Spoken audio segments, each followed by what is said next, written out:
네, 안녕하세요. 네. 네. 오늘 만나뵙게 돼서 반갑습니다. 예. 제가 얘기를 좀 들었는데, 좀 형편이 어려운, 시절을 보내셨다고 들었는데, 좀 성장 이야기 먼저 들려주셨으면 합니다.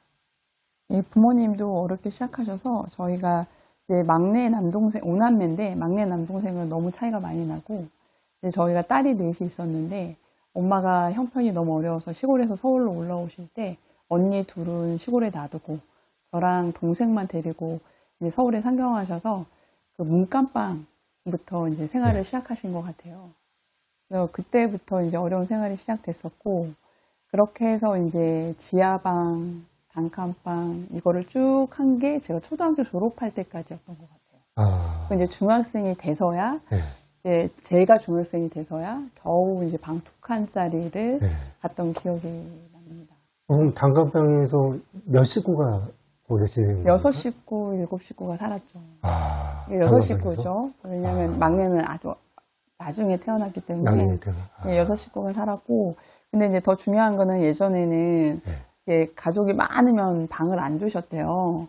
그래서 이사를 1년에도 몇 번씩 다녔다고 엄마가 그러시더라고요. 저희 때문에.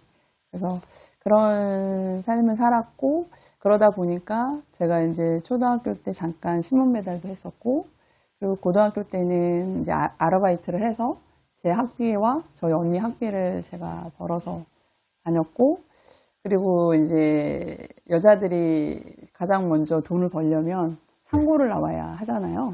물론 이제 제가 공부도 못하기도 했지만 이제 집안 형편상 빨리 취업을 해서 돈을 벌어야 했기 때문에 상고를 갖고 상고를 졸업하고 바로 이제 회사에 취업해서 회계를 시작했던 것 같습니다. 이제 그런 와중에 이제 또 언니, 큰 언니 같은 경우에는 제 큰 맏으로서 저희 때문에 희생을 많이 했죠. 옛날에 이제 산업체라는 제도가 있었어요. 그러니까 낮에는 회사 가서 일을 하고 그 회사에서 밤에는 학교를 보내주는 거죠. 근데 이제 언니는 교수가 꿈이었는데 그 꿈을 접고 언니가 그런 고생의 길을 동생들이 너무 많으니까 다니다가 이제 언니가 또 정신적인 충격도 받고 했던 이런 또 내용들이 있어서 그렇게 삶을 살아왔던 것 같습니다. 그러시구나. 네. 신앙은 이렇게 어떻게 갖게 되신 겁니까, 그러면?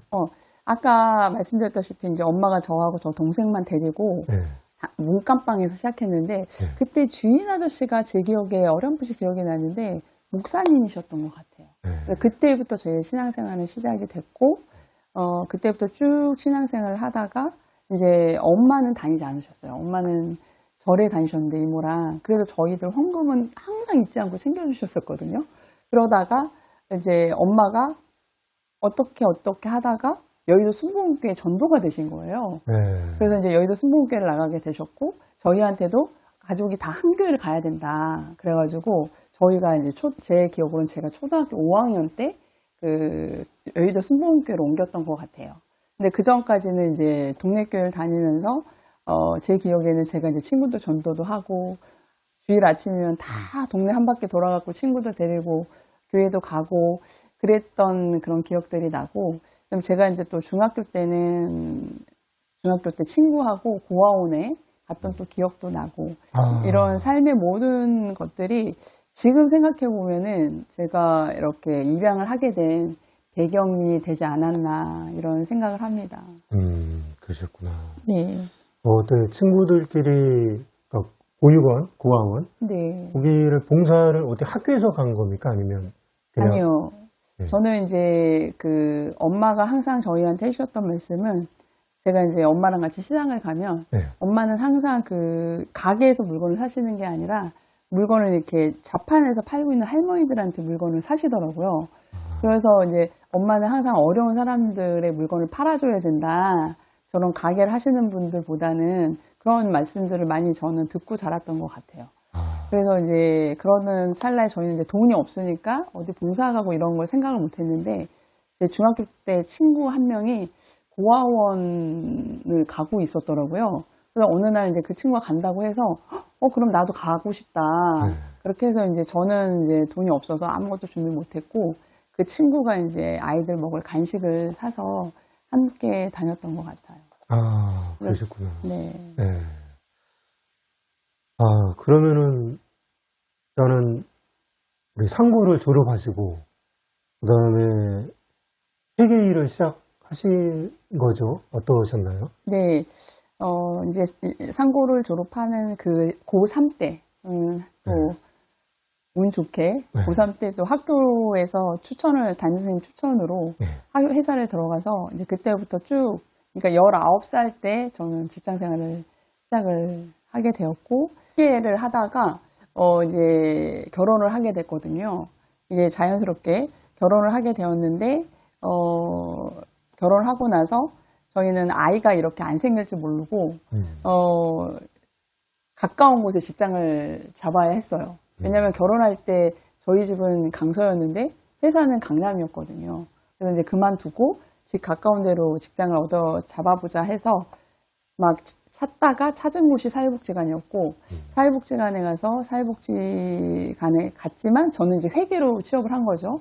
제가 회계를 전공을 했기 때문에 회계를 전공을 하고 사회복지관에 들어가서 일을 하던 중에 나도 이 사회복지사들이 하는 업무를 한번 해보고 싶다라는 마음이 생겨서 그곳에서 계속 일을 하면서 야간으로, 왜냐하면 이제 집이 어려웠기 때문에 결혼을 했지만 결혼 생활이 녹록지 않았기 때문에 제가 돈을 벌어서 학교를 다녀야 했어요. 그래서 야간을 갔죠. 다행히 감사하게도, 정말 감사하게도 회사에서 배려를 해주셨어요, 이분들이. 제가 조금 일찍 퇴근을 해서 학교를 갔어야 했지만 이분들의 배려로 야간에 들어가서 사회복지를 전공을 하고, 조금 전에 말씀드렸다시피 제 큰언니가 또 이렇게 우리 동생들을 위해서 희생하면서 이렇게 정신적인 충격으로 인해서 정신적으로 좀 아프거든요. 그래서 이제 언니가 지금도 약을 먹고 있는데, 그 언니를 보면서도 그런 마음, 그 다음에 사회복지관에서 제가 회계를 보면서도 사람을 대하는 것이, 그 다음에 어려운 사람들을 함께 하는 것이 너무 좋다라는 생각이 들어서 제가 사회복지를 전공을 했고, 사회복지 전공을 해서 저는 그때 당시에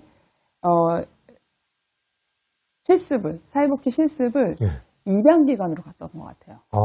제가 우연치 않게요? 아니면 제가 이제 아동 쪽하고 장애인 쪽에 관심이 많았는데 장애인 쪽으로는 제가 취업을 하고 싶었고, 그러면 아동 쪽은 관심이 많은데 입양이라는 거, 예전에 이제 중학교 때 아까도 말씀드렸다시피 고아원에 갔던 기억이 있어서 입양이라는 거에 대해서 되게 궁금하더라고요. 이게 어떻게 이루어지는 건지. 그래서 궁금하면 가서 배워야 되겠다는 마음이 있어서 제가 입양기관으로 그 실습을 신청을 해서 입양기관에서 한 달 동안 실습을 했던 그런 또 일이 있습니다.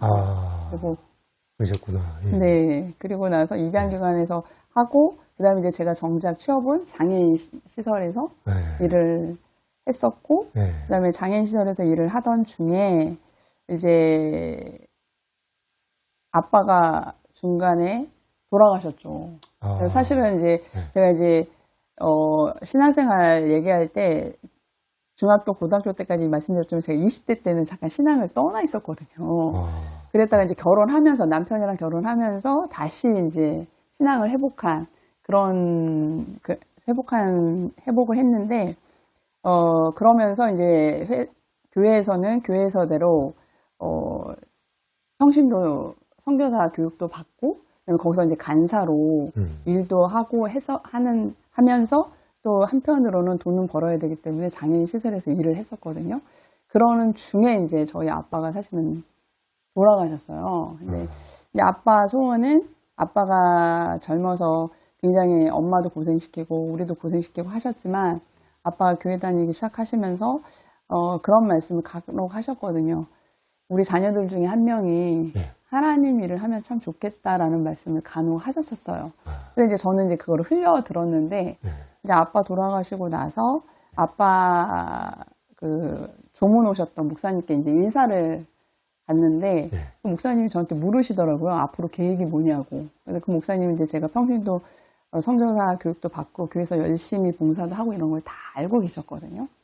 그래서 목사님 저는 기회가 되면 평신도 선교사 나가는 것도 생각하고 있습니다. 그랬더니 그래? 신학을 하고 나가는 게 낫지 않나? 네. 평신도 사역이어도 신학은 하고 나가야지. 네. 이렇게 말씀을 해주셔서 그게 되게 충격을 다가와서 전 그 생각을 전혀 한 번도 해본 적이 없거든요. 그래서 신학을 네. 하나님 말씀을 공부를 해? 네. 이게 학문이 아닌데? 저는 진짜 생각해 본 적이 없어서 목사님이 그런 어떤 조언을 주시고 나서 나 이제 집에 가려고 버스 정류장에 서 있는데 그 신학대학교 플래카드가 딱 걸려 있는 거예요. 그래요? 근데 그게 제가 생각해도 항상 걸려 있었던 것 같아요. 근데 그날 유독 눈에 확 들어온 것 같아요. 그래서 이제 그렇게 해서 신학을 또 전공하게 된 것 같아요. 근데 그때도 이제 하나님의 은혜가 뭐였냐면 그거 플랜카드를 보고 바로 원서를 썼는데 그날이 원서 마감인 거예요. 그래서 어떻게 됐어요? 그래가지고 이게 목사님 추천서도 있어야 되고 막 있어야 되잖아요. 근데 그걸 이미 하나님이 딱 짜놓으셨더라고요. 야, 목사님 추천서 바로 그날 받고 서울을 바로 학교 가서 띄고 그러니까 고등학교 서류는 요즘 다 이렇게 동사무소에 떼어주잖아요. 동사무소 띄고 쓰고 그다음에 이제 학교 지원하게 된 동기 막 쓰는데 그게 진짜요 하나도 막힘없이 수수수수 써졌던 것 같아요. 그렇게 해서 이제 신학을 전공했는데 저는 이제 결혼하면서 부모님 도움 받지 않고 부모님 도움 받지 않고 저희 남편이랑 저랑 모아놓은 돈과 그다음에 이제 모자란 돈을 저희가 대출을 받아서 결혼 생활을 시작을 했어요. 그래서 대학교도 그래서 야간으로 갔는데 신학도 제가 공부를 하려면 남편 혼자 벌어서는 안 되니까 야간을 알아봤더니 야간은 없는 거예요. 그래가지고 제가 이제 일하던 곳에서 또 그때 마침 그 정직원 제의가 들어온 거죠. 그래서 신학을 합격을 해놓고 한 학기를 다니고 그러면 이제 내가 잠깐 이제 회사에 적응하고 좀 돈을 좀 벌고 내가 다시 오겠다 해서 2년을 휴학을 해놨죠, 사실은. 그렇게 해서 이제 휴학했다가 다시 복학을 해서 학교를 마치고 바로 사역을 시작을 하게 됐던 것 같아요. 네. 그렇군요. 그러면 이제 결혼은 2000년도. 네. 2000년도에 하셨고, 근데 보통 저희가 이제 결혼하면 자연스럽게 또 임신 또 뭐 출산 이렇게 기대를 하는 게 일반적인데, 아이 갖기 어려워서 그때 많은 시도들을 하셨다라고 들었는데, 그 얘기들을 좀 한번 나눠주십시오. 네. 저랑 남편은 사실 뭐 그때 저희 나이로 봐서는 제 친구들하고는 다 갔었고 이미. 그래서 이제 애가 하나 둘 있는 친구들도 있었고 제가 2000년도면은 제 나이가 29이거든요. 그러니까 남편은 사실 뭐 어린 나이가 많은 나이가 아니지만 여자인 저로서는 그렇게 적은 나이는 아니었어요. 그때 당시에는. 그럼에도 불구하고 저는 이제 어쨌든 나이가 많지 않다라고 생각해서 아기를 충분히 낳을 거라고 생각을 해서, 이제 아기가 안 생길 거라고는 전혀 생각을 못 했어요. 전혀 생각을 못 해서 그냥 있었죠. 그래서 1년이 가고, 2년이 가고, 3년이 가도 안 생기는 거예요. 그래서 이제 살짝 이제 마음에 부담이 오기 시작하더라고요. 너무 감사하게도 양쪽 어르신들은 아이에 대한 부담을 특히 저희 시댁의 저희 어머님이나 아버님이 전혀 아이에 대한 부담을 안 주시는 거예요. 너무 그게 감사했지만 제가 이제 스스로 이거 아이가 안 생기네? 뭐라도 해봐야 되겠다 이런 마음에 이제 처음에는 동네 산부인과를 갔죠. 동네 산부인과를 가서 배란 촉진이라는 게 있어요. 그래서 그 배란 촉진제를 맞고 시도를 여러 번 했는데 안 됐어요. 그래서 또 이제 일을 하던 중이었기 때문에 계속 거기에만 매달릴 수 없어서 또 한 템포 쉬었다가 그러고 나니까 이제 제가 어느덧 30 중반이 접어들더라고요. 근데 또 이건 안 되겠다. 그래서 이제 막 어떻게 이제 회사에서 인터넷을 찾다 보니까 뭐 시험관을 하더라도 35 이전에 해야 된다 이런 정보가 있는 거예요. 35 전에 후에 하면 확률이 뭐 50% 30%로 뚝 떨어진다는 거죠. 급감한다고? 네. 그래서 이제 시험관을 해야 되겠다라고 생각을 했는데 그 전에 물론 배란 촉진부터 시작해서 한방병원부터 시작해서 뭐 엄마가 또 이제 심지어 저를 데리고 대전까지 가셨잖아요. 대전이요. 한의원 용하단 한의원이 있다고. 그래서 대전까지 엄마 가셔서 거기서도 약을 붙여 올라와서 몇 번 많이 먹고 꽃마을 한방병원이라는 데 가서도 체형 교정부터 시작해서 한약도 엄청 먹고 그 다음에 이제 그것도 이제 안 되니까 이제 그러면은 나한테 무슨 이상이 있나? 그래서 이제 자궁 검사를 하기 위해서 그때 당시에 이 산부인과가 유명했던 여의도 성묘병원을 갔어요. 여의도 성묘병원을 가서 이제 자궁 그 검사를 다 한 거예요. 근데 이제 조영제라는 거를 넣고 자궁이 이상이 있는지 없는지 형태는 뭐 잘 되어 있는지 이런 전체적인 걸 검사하는데 제가 이제 그거 검사를 하고 학교 가서 수업을 하던 중에 쓰러졌어요. 왜요? 그래서 이제 중환자실로 우리 신랑이 와서 이제 막 응급실로 데리고 간 거죠. 응급실로. 근데 저를 검사했던 선생님이 저 때문에 퇴근하셨다가 갑자기 오신 거예요. 그러더니 이제 응급실에 누워있는 저를 보더니 아니 자기가 평생 산부인과를 하면서 이거 조영제 넣고 검사해서 쓰러져서 응급실 실려온 사람은 제가 처음이었다는 거죠. 근데 이제 제가 사실은 그 심장 부정맥이 있어요. 심장 부정맥이 있어서 이거를 20살에 발견을 했는데 그러니까 이제 그 전에도 있었던 것 같아요. 학교에서 체육은 잘했지만 오래 달리기를 하거나 좀 운동장에 조리 시간에 오래 서 있거나 이러면 굉장히 무리가 와서 가끔 이렇게 쓰러질 뻔도 하고 막 이랬었거든요. 그러니까 학교 다닐 때 어려서는 몰랐던 것 같아요. 근데 이제 그게 20살 때 영동 세브란스에 가서 이제 발견이 돼서 심장도 안 좋고 그다음에 이제 저는 어려서는 약을 전혀 안 먹었는데 커서 이제 그 여자들 생리하는 거를 시작하면서 생리통도 없었지만 만약에 감기가 걸리거나 두통이 있거나 이래서 펜살이나 뭐 이런 먹으면 두통약 약에 취해가지고 애가 이렇게 정신을 못 차리더라고요.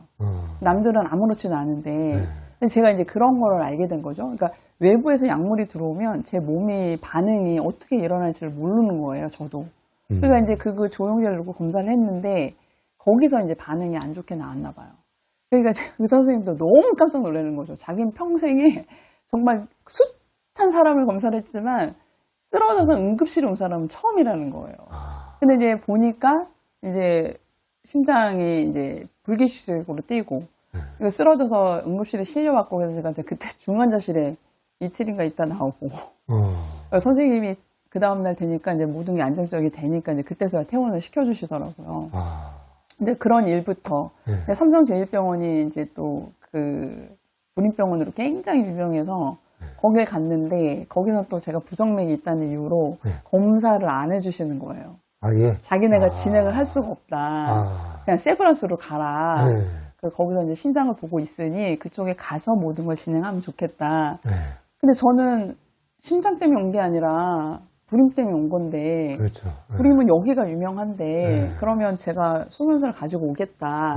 그랬더니 그럼 소변서를 가지고 와라. 그러니까 어떤 거에 관련된 걸 갖고 오라고 이제 써주시더라고요. 근데 그걸 이제 갖다 드렸더니 주치 선생님이 주시는데 거의 책 한 권을 주시더라고요. 저는 무슨 내용인지는 모르겠는데 근데 그거를 이제 삼성제일병원에 갖다 냈더니 해주긴 해주는데 검사가 끝나고 바로 퇴원은 안 된다. 중환자실에 하루나 이틀 있는 조건으로 하면 해주겠다 이렇게 된 거예요. 왜 이랬을까요? 그러니까 이제 제 상태가 이제 병원에서 봤을 때 안심이 안 됐던 것 같아요. 그러니까 이제 그런 검사도 했었고.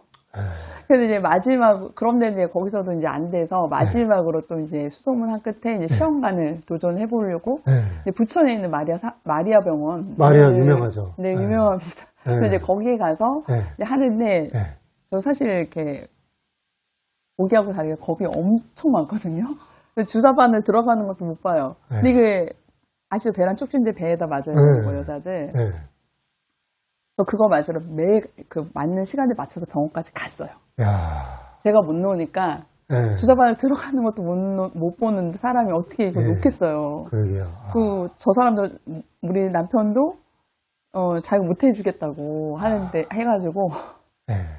그래가지고, 그 병원을 다니면서 이제 제가 변호 쪽진지를 맞고 했는데도 이제 안 됐어요. 선생님이 사실은 처음에 상담할 때, 그때 제가 30 중반 조금 넘어서, 그러니까 후반에 거의 가까운 37, 8쯤에 갔던 것 같아요. 그러니까 이제 선생님은 안 된다고 하셨어요.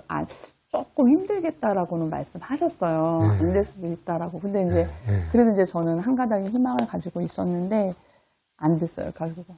결국은 안 돼서 남편에게 사실 그때 제의를 했던 것 같아요. 그러니까 저는 이제 살아온 삶을 아주 짧게 말씀을 드렸지만, 이제 고아원에 갔던 거, 그 다음에 이제 교회에서 항상 봉사를 했던 거, 그 다음에 이제 또 사회복지를 전공하고 장애인시설에서 장애인분들과 함께 했던 것들, 이런 모든 일련의 과정들을 보면 하나님이 주셨던 마음이 있었던 것 같아요.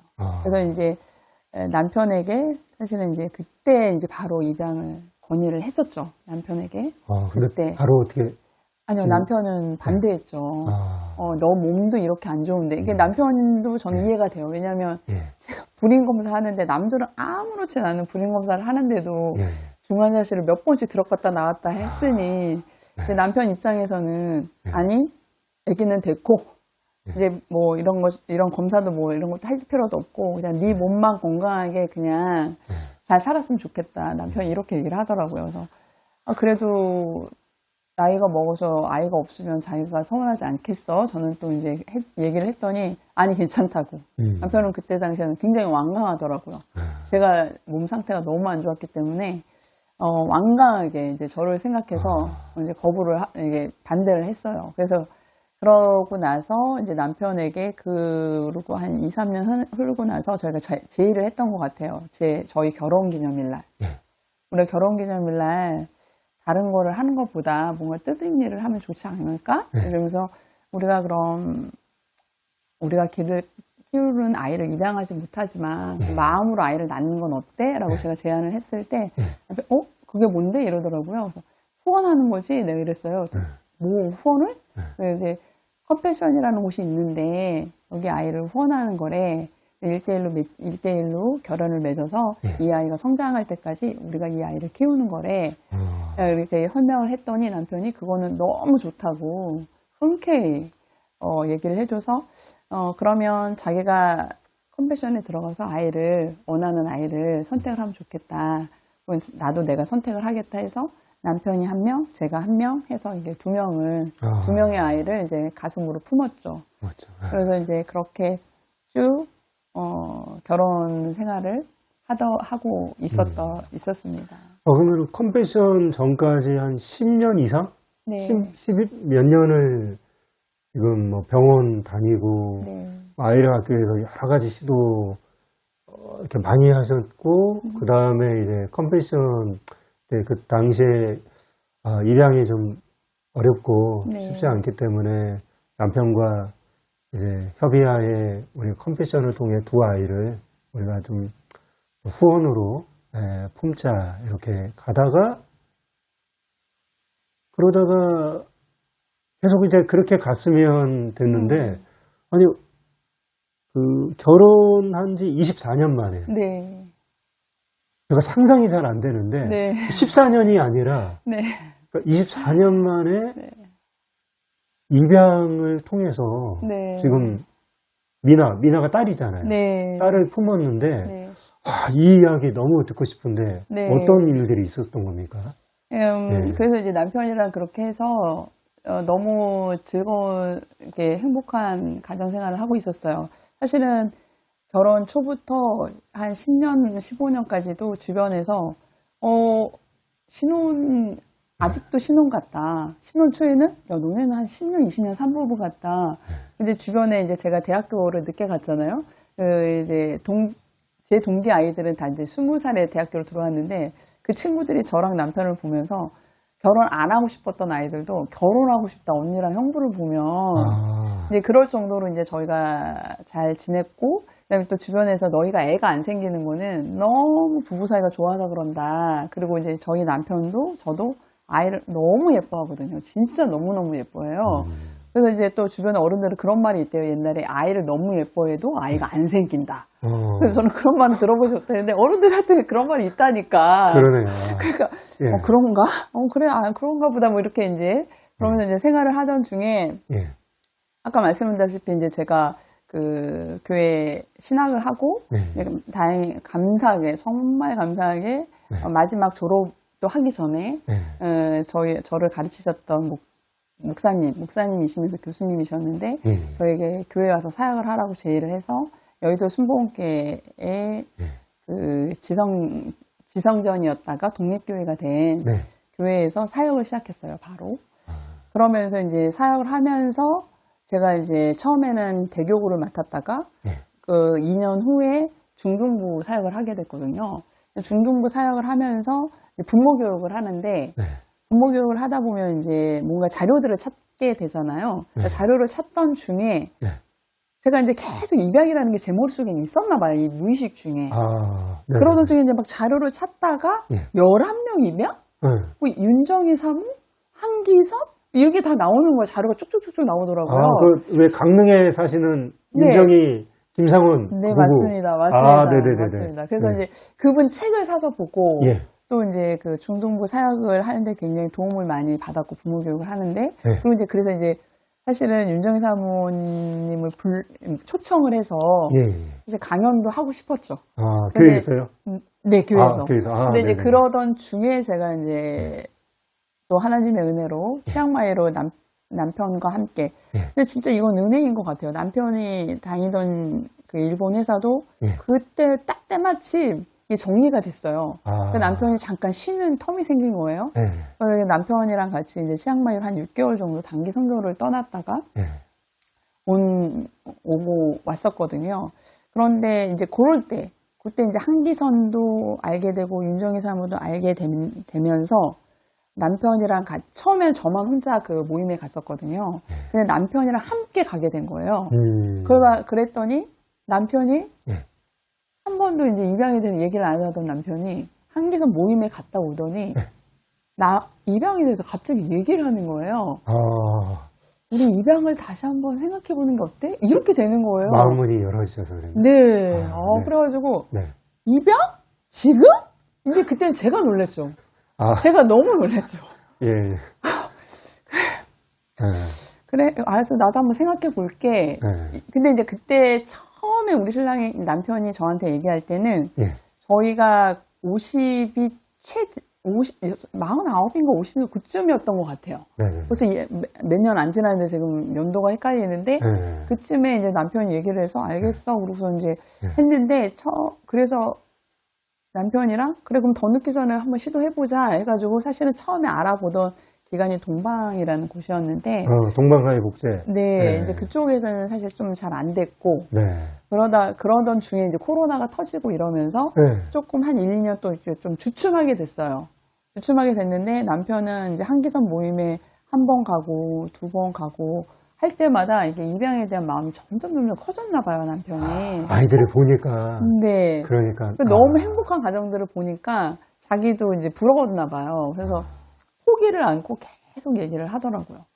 그래서 이제 그때 이제 제가 사실은 부정맥 때문에 지금도 1년에 한두 번씩 정기검사를 하고 있는 상황이라서 그리고 그때 이제 제가 계속 몸이 그때 왜 그랬는지 보통 그렇게 많이 아프지 않는데 남편이 입양 얘기를 할 때 제가 몸이 좀 많이 아팠었어요. 그러니까 이제 내가 아이를 부양하는 게 아니라 아이가 나를 부양하게 될까봐 제 겁이 덜컥 나더라고요. 그렇게 돼서는 절대 안 되잖아요. 그렇죠. 그래서 너무 고민을 하다가 남편이 워낙 완강하게 얘기를 하니 한번 알아는 봐야 되겠다. 50이 넘어서도 이게 입양이 되는지. 그랬더니 뭐 나이 차이가 아이하고 뭐 60까지는 된다고 하더라고요. 그래서 이제 입양 기관을 다 문을 두드렸죠. 입양 기관을 다 문을 두드렸는데 사실은 모든 입양 기관에서 다 노라는 대답을 받았어요. 그러니까 노라고는 딱 잘라 얘기를 하진 않지만 안 받아주는 거예요. 어렵다 이런저런 얘기하면서. 근데 이제 그게 제 나이 때문이라기보다는 이제 아시는 분은 아시겠지만 입양이 올해죠 벌써. 올해 7월이면 이게 국가로 넘어가는 상황이고. 그렇죠. 그다음에 이제 네. 코로나도 터졌고, 그 전에 이제 정인이 사건도 터지고 이러면서. 그렇죠. 이게 이제 입양 대기했던 분들이 되게 많으셨나 봐요. 네. 그러니까 이제 새로 신규로 받는 게 쉽지 않았던 것 같아요. 그래서 이제 마지막이다 하는 심정으로 이제 홀트에 전화를 했는데, 홀트 서울에서도 안 받아주시고, 예. 인천 지부로 연결을 해주셨는데, 예. 근데 인천 지부에서는 감사하게도 받아주시는 거예요. 아, 그래요? 네. 어떻게 그랬어요? 너무 감사해가지고, 네. 근데 그게 바로 23년 1월이었던 것 같아요. 아, 23년 1월이니까 2년 전이네요? 네, 23년 1월에 이제 네. 전화를 드려서 네. 선생님이 알겠다고 하고, 네. 그래도 이분은 제 얘기를 좀 들어주시고, 네. 너무 감사하게도 이렇게 잘 받아주시더라고요.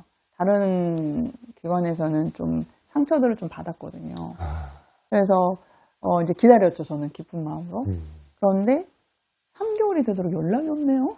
뭐 문자 뭐 전화 전혀 연락이 안 돼요. 네네. 이게 어떻게 된 일인가. 그래서 네. 이제 제가 다시 연락을 드렸어요. 네. 선생님, 네. 저 1월에 전화드렸던 누군데 잊어버리지 않으셨죠? 네. 이랬더니 그럼요 어머니 기억하고 있어요. 이러더라고요. 그래서 네, 알겠습니다. 전 잊어버리신 줄 알고요. 네, 그냥 편하게 전화 한번 드려봤어요. 그리고 이제 그냥 편하게 전화를 끊었어요. 그리고 나서도 연락이 없는데 갑자기 6월 달에 연락을 하신 거예요. 그리고 나서 정확하게 또 3개월 있다가. 근데 그때는 갑자기 선생님이 전화를 주시고 그 다음날인가 카톡을 주셔가지고 바로 서류 준비를 하라고 갑자기 예, 연락을 하셔가지고 저 깜짝 놀라서 그리고 이제 제일 중요한 게 일단 입양 그 부모 교육이 중요하다. 그러니까 서류가 다 들어와도 부모 교육이 안 되면 이게 진행이 안 된다. 그렇죠. 근데 선생님이 전화를 하신 게 6월 21일인데 입양 교육 신청 기간이 6월 20일부터 26일까지인 거예요. 하루는 벌써 지난 거잖아요. 그 빨리 오늘 하라는 거예요. 빨리 오늘 교육 신청을. 그래서 선생님 알려준 대로 막 들어가서 바로 했어요. 바로 입양 교육 신청 먼저 해놓고 그리고 나서 이제 서류 준비를 하기 시작했죠. 그렇게 해서 근데 서류 준비하는데 정말 막힘이 없는 거예요. 일사천리로. 이게 좀 뭔가 기다렸다는 듯이 남들은 뭔가 어디선가 하나씩 걸리는데 이제 제일 많이 걸리는 게 건강검진인데 건강검진 중에서 약물검사라고 하더라고요. 근데 이게 약물검사도 그리고 또 기간이 오래 걸린대요. 나오는데 저희는 바로 나왔어요. 그러니까 전혀 뭐 서류를 준비하는데도 그다음에 의료보험공단에 가서 서류를 떼는데도 건강검진을 해서 약물검사를 하는 것도 뭐 서류 준비할 게 정말 많더라고요. 많죠. 진짜 많더라고요. 그런데 이제 제가 하나하나 하면서 특히 이제 건강검진을 하면서 들었던 생각은 이게 아이를 낳는 것보다 더 많은 준비가 필요하구나. 내가 배 아파서 아이를 낳더라도 내 몸이 건강한지 안 한지도 체크를 해야 되고 그런데 아이를 입양하는 것도 더 똑같네. 이게 입양하는 것과 내가 내 배 아파서 낳는 것과 정말 다른 게 없구나. 그때 한번 느꼈던 것 같아요. 그 서류 준비하고 건강검진 하면서. 그렇게 해서 이제 정말 그 시간이 어떻게 갔는지도 모르게 간 거예요. 그런데 정말 힘들었던 거는 제가 그때 한기선에서 그 청소년들과 함께 단기 선교를 가게끔 되어 있었는데 입양 교육이 그때 맞물려 있더라고요. 그때. 그래서 어떻게 하셨어요? 그래가지고 한 번은 서울에서, 한 번은 대구에서 받았잖아요. 선생님이 이번에 꼭 받으셔야지 안 받으면 안 된다고 그러셨거든요. 그만큼 급했군요. 그만큼 급하셨나 봐요. 그래가지고 서울에서 한 번은 받고 그 다음에 이제 거기 단기 선교를 갔다가 비행기 떨어진 바로 다음날 대구까지 내려갔잖아요. 저희가. 그래갖고 완전 비몽사몽해가지고 내려가서 거의 무슨 이게 교육을 받는 건지 누워 있는 거지. 그렇게 하고 이제 교육을 받고 올라왔더니 선생님께서 이제 다시 한번 부르시더라고요. 이제 마지막 최종 이제 그 면담을 하는데 제가 이제 그 전에도 이제 입양하시는 분들은 아시겠지만 이제 서류 접수할 때도 그 다음에 선생님하고 몇 번에 이렇게 전화 통화도 하고 정식 면담도 하고 그다음에 이제 에세이도 각자 남편과 내 에세이도 쓰고 뭐 할 것들이 굉장히 많은데 그런 것들을 할 때 입양을 성별을 어떻게 할 거냐 뭐 이런 것들도 그다음에 조건을 어떻게 하실 거냐 이런 것들 대충 말씀을 나누거든요. 그렇죠. 그런데 저는 모든 가능성을 열어놨어요, 사실은. 내가 내 배 아파서 애를 낳아도 이 아이가 남자인지 여자인지 뭐 알면 어떻게 할 거예요, 제가. 물론 우리나라는 지금 알려는 주지만 안다고 한들 그거를 내가 뭐 남자이면 받고 여자이면 안 하고 뭐 여자이면 하고 남자이면 안 할 수 없고 장애도 마찬가지고 그런데 제가 이제 선생님한테 딱 한 가지만 부탁을 드렸어요. 어떤 부탁입니까? 제가 나이가 있으니 선생님 정말 죄송하고 그 아이에게도 너무 미안한데 장애만 아니면 좋겠다고.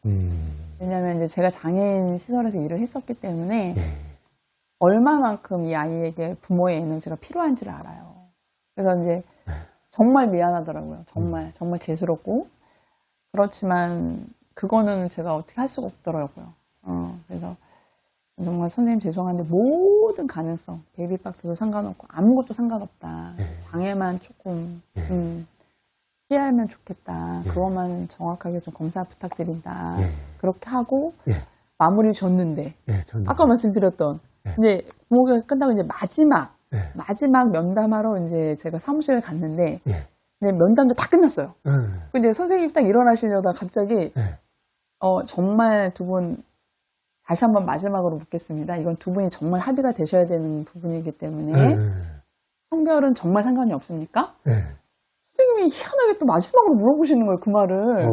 근데 우리 신랑이 거기서 대뜸 아닙니다, 선생님. 그러면 정정하겠습니다. 여아로 해주세요. 딸로 해주세요. 이런. 그래서 내가 이렇게 쳐다봤어요, 우리 신랑을. 왜 그래? 내가 이랬어요. 그랬더니 아닙니다, 선생님. 이거 그냥 딸로 합의하겠습니다. 그래서 선생님이 그러면 많이 기다리실 수도 있는데 괜찮으시냐고 그러는 거예요. 그래서 우리 남편 괜찮습니다. 기다리겠습니다. 제가 얘기할 틈도 없이. 근데 이게요, 나중에 우리 미나가 오게 된 정말 계기가 된 거죠. 하나님의 섭리가 벌써 작용을 하고 있었던 거예요. 벌써. 그렇게 해서 이제 선생님은 오래 기다려야 될지도 모른다고 하셨는데 그렇죠.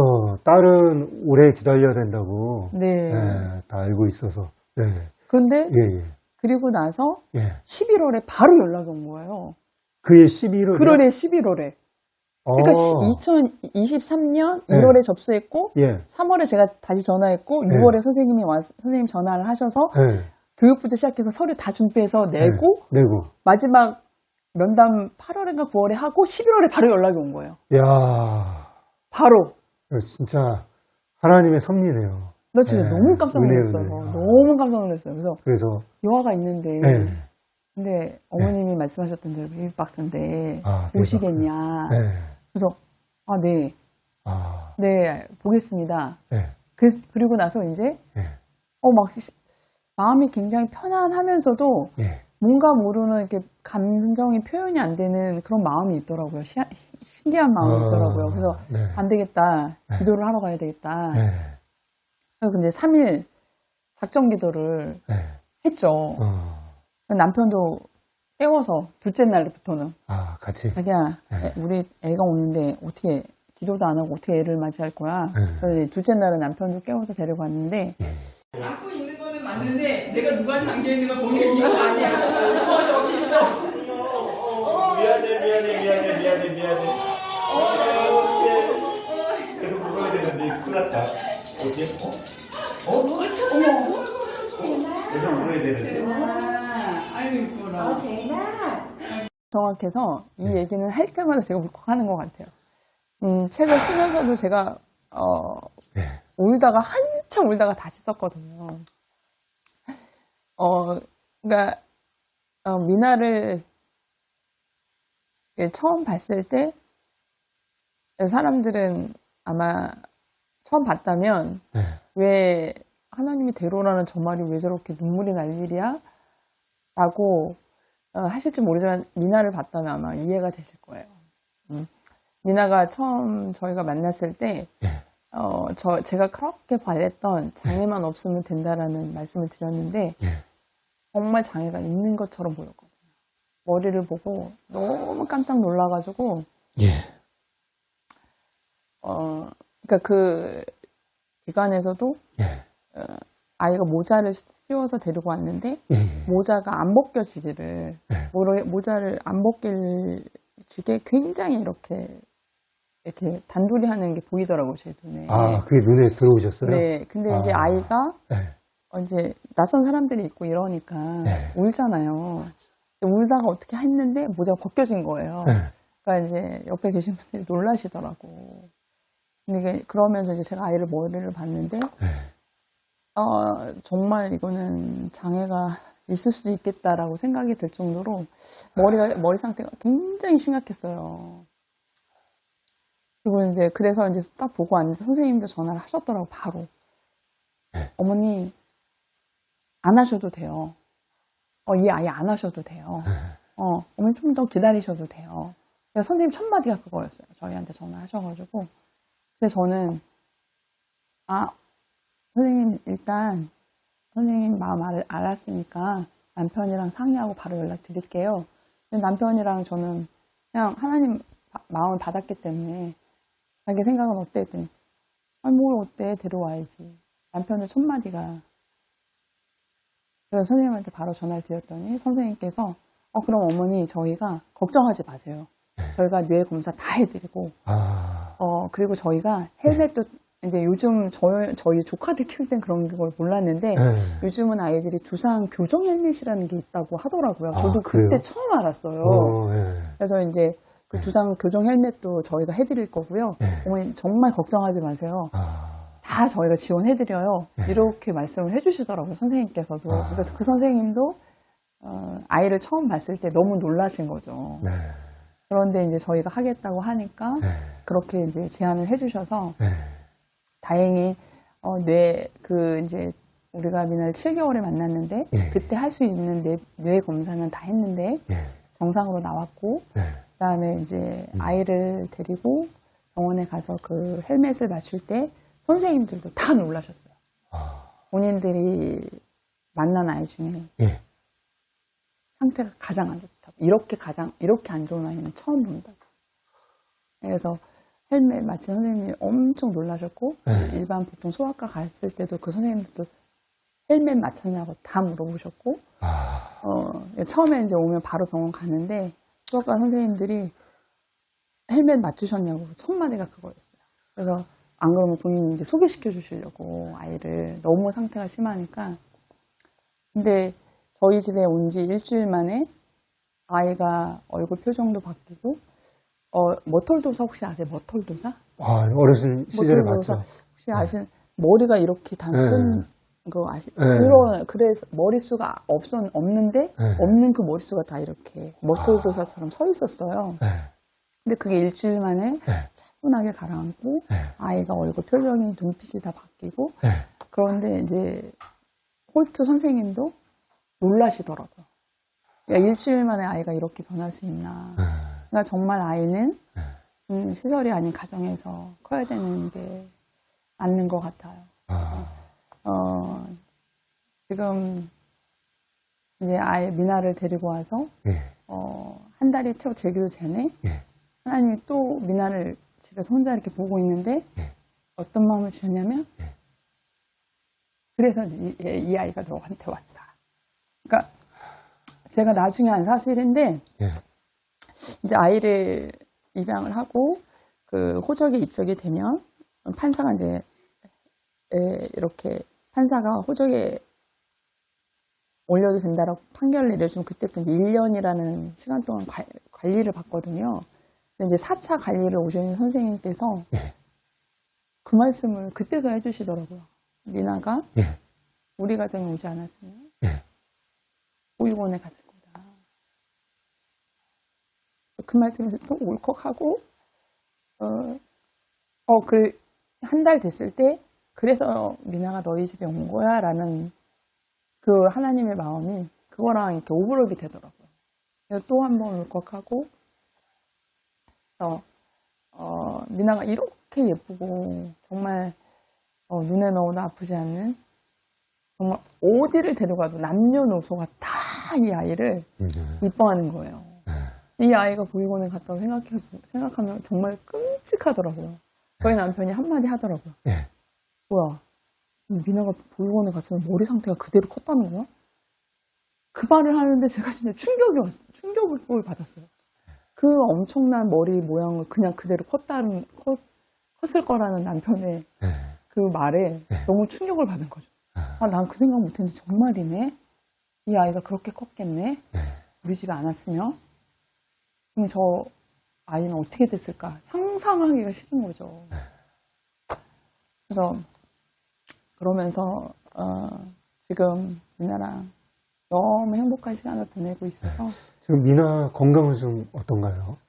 너무 좋아요. 너무 좋아졌어요. 네, 너무 좋고 머리만 그랬을 뿐이지 사실 환경이 바뀌고 7개월밖에 되지 않은 아이가 환경이 바뀌면 보통은 아프거든요. 저희 집에 와서 아프질 않은 거예요. 진짜 한참 지난 후에 저희가 좀 무리를 해서 한기선 모임에 한번 갔다 왔을 때 그때 이제 많은 사람들이 모였는데 갔다 와서 그때 잠깐 한번 아팠지 한 번도 아프질 않는 거예요. 진짜. 그래서 아이가 너무 건강하고 지금은 정말 하길 너무 잘했다.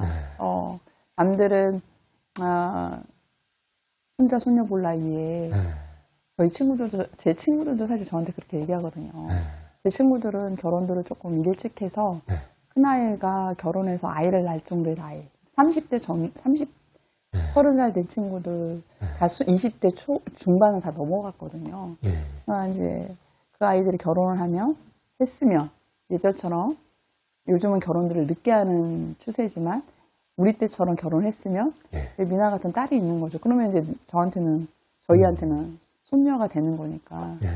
그리고 이제 저희가 이제 젊어서 너무 어렵고 힘들게 살아서 이제는 편하게 살 수 있는데 굳이 아이를 데려와서 이렇게 할 필요가 뭐가 있냐 이런 얘기도 많이 들었어요.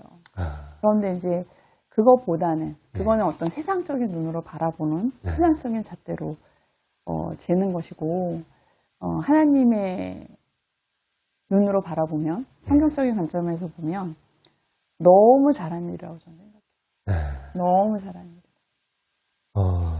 그나저나 우리 베이박스 우리 미나 데려올 때 생모가 쓴 편지가 있다고 들었는데 어떤 내용이 좀 편지에 담겨져 있었는지. 저는 이제 그 엄마가 직접 쓴 손글씨를 저는 받을 거라고 생각을 했는데 그거는 아니었고 그거는 어디 있는지는 저도 잘 모르겠어요. 어디서 보관하고 있는지, 그 베이박스 그곳에서 보관하고 있는지, 아니면 이제 경찰서에서 보관하고 있는지, 그건 제가 정확하게 모르겠는데, 제가 받은 거는 이제 타이핑 친 거. 타이핑 쳐서 컴퓨터로 쳐서 이렇게 프린트된 거를 받았는데, 엄마가 함께 해줘서 함께 하지 못해서 미안하고, 꼭 좋은 곳에 입양 가서, 잘 예쁘게 잘 살았으면 좋겠다라는 글귀가 있더라고요. 그래서 그 글귀를 보면서, 이 엄마도, 어쨌든, 어떠한 마음에서, 그렇게 했는지는 모르지만, 아이에 대한 사랑은 있구나. 그리고 저는 너무 감사한 게, 그 엄마가 다른 엄마들처럼 아이를 포기하지 않고 낳아줬기 때문에 내가 우리 미나를 만날 수 있었고 그래서 우리 가정이 이렇게 행복할 수 있었기 때문에 저는 너무 감사해요. 정말 감사해요. 그리고 하나님의 뜻이 어디 있는지 모르지만 하나님이 만나게 하신다면 엄마도 예수님을 믿었으면 좋겠고 우리 미나도 신앙생활 열심히 해서 둘이 서로 예수 사랑 안에서 만났으면 하는 그 기도를 하고 있습니다. 오늘 얘기 참 너무나 큰 울림이 되는 나눔이었고요. 우리 현재 난임병원 다니는 부부, 그다음에 아이들 갖지 못해서 마음이 좀 힘들어하는 부부들이 우리 주변에 또 적진 않은데, 뭐 입양을 막연히 생각만 하고 용기를 내지 못하는 그 부부들이 우리 주변에 있는데, 참 그분들을 좀 이렇게 배웠을 때 내가 꼭 이 얘기는 꼭 들려주고 싶다. 정말 이 얘기는 내가 꼭 해주고 싶다. 그런 거 있으면 한번 나눠주시죠. 네. 내 삶을 돌아보면 정말 하나님의 은혜가 아닌 것이 하나도 없더라고요. 저는 정말 제가 열심히 살았기 때문에 이렇게 됐다라고 생각을 했는데, 하나하나 생각해 보면 사실 하나님의 일은 그 당시에는 모르거든요. 지나고 나서 돌아봤을 때 이게 하나님의 은혜라는 것을 깨닫는데, 하나님의 기적은 말씀을 믿고 말씀을 순종하고 결단했을 때 이루어지거든요. 아멘입니다. 네.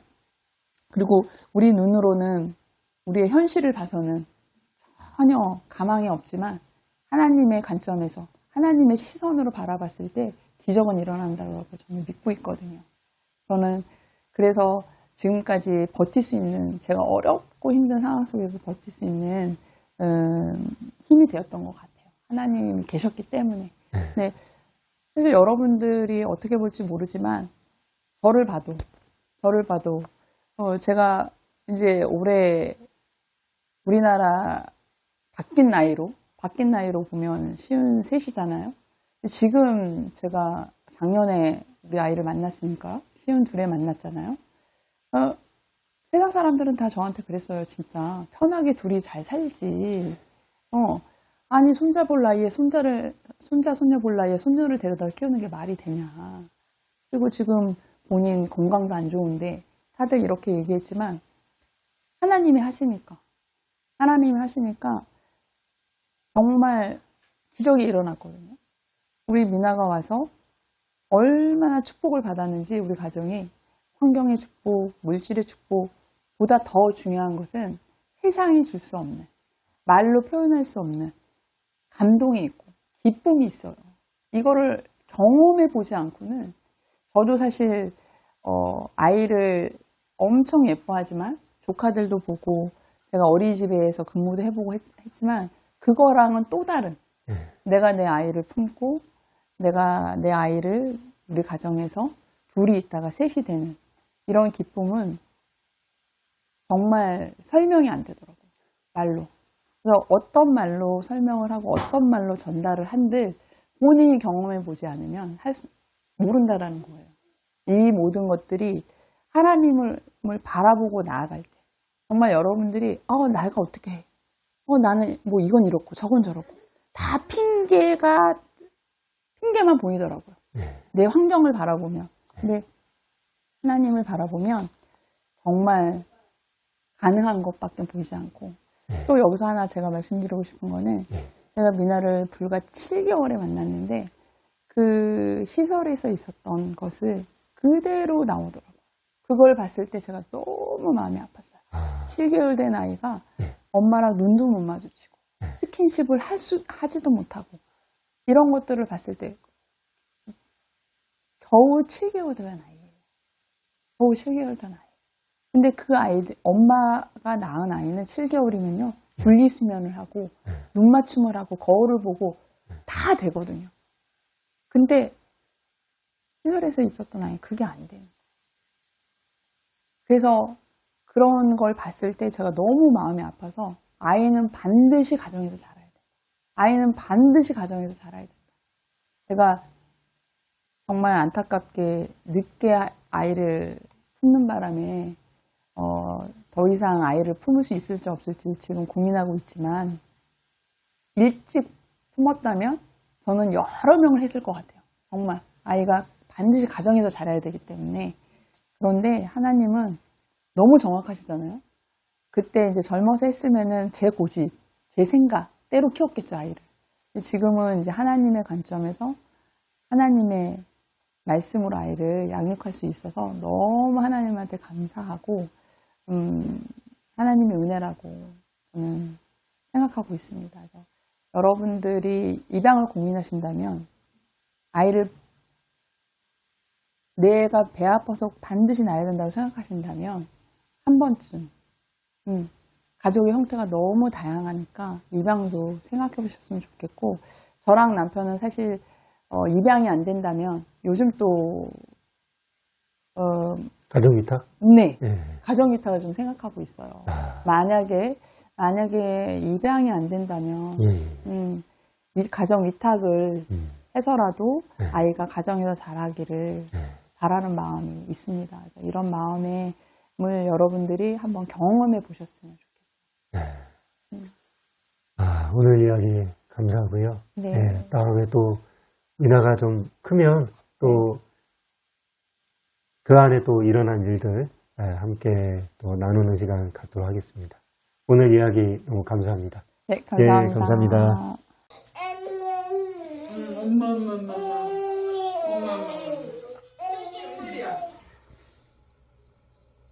웬일이야, 우리 미나.